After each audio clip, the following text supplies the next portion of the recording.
Hello, I'm Thomas Cox.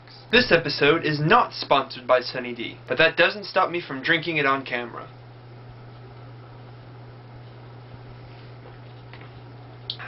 Alright, here it is. The much anticipated, hard to duplicated, episode 3. Okay, so let's not dilly-daddle around.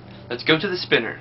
Oh, but first, dancing is going to be replacing colloquialisms on the spinner. So, there's that.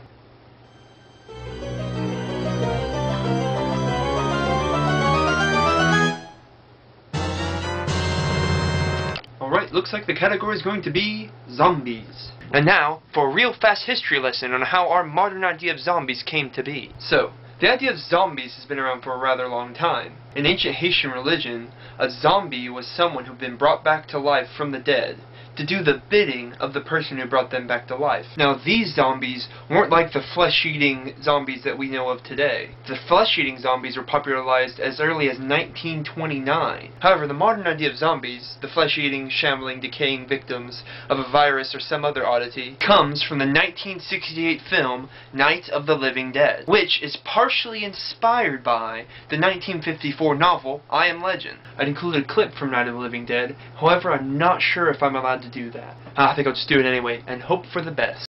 Welcome to a night of total terror.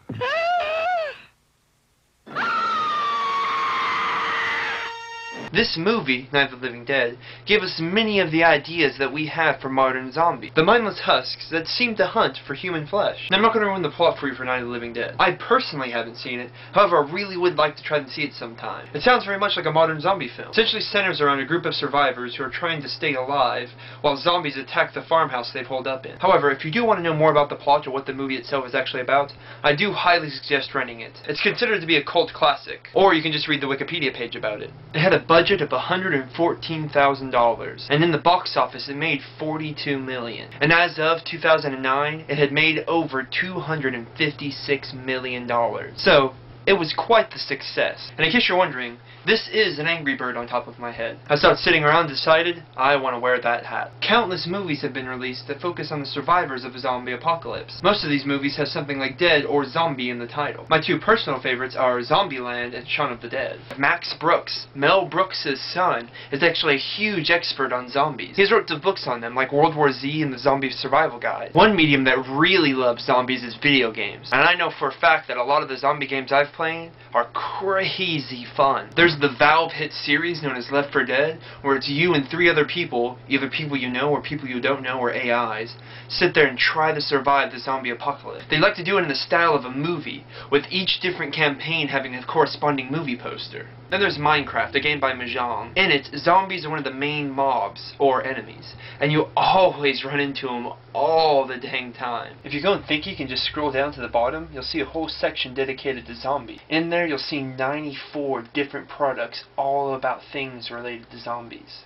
It's an extensive list, and there are some pretty cool stuff in there. I find it so fascinating how obsessed we all are with the zombie apocalypse idea, and I admit, it seems really cool sometimes thinking about it. So why do we as human beings love zombies so much? Oftentimes, human beings have this innate sense of adventure, and the idea of the zombie apocalypse really brings that out. I know I have a bunch of friends who have like zombie plans for the zombie apocalypse ever happens. It involves things like where they're going to get their guns at, where they're going to store food, where they're going to hide, what places they think will be the safest, what friends they'll take along with them, and all sorts of different things like that. And they're pretty well thought out. So we sit around and we think about what we would do if we were in that situation. We let our minds wander and go on adventures in old abandoned towns while zombies are chasing us and our best friends are running around trying to survive. We have the guns that so fascinate us as well, and we're trying to figure out what would happen if we were in the zombie apocalypse. And that is human imagination running wild and being amazing. And I think that's one of the best things about this zombie apocalypse. Even though it's impossible and could never happen,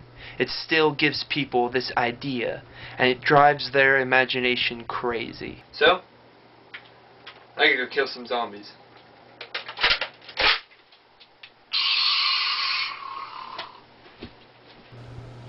And this is the merry old land. Toodles.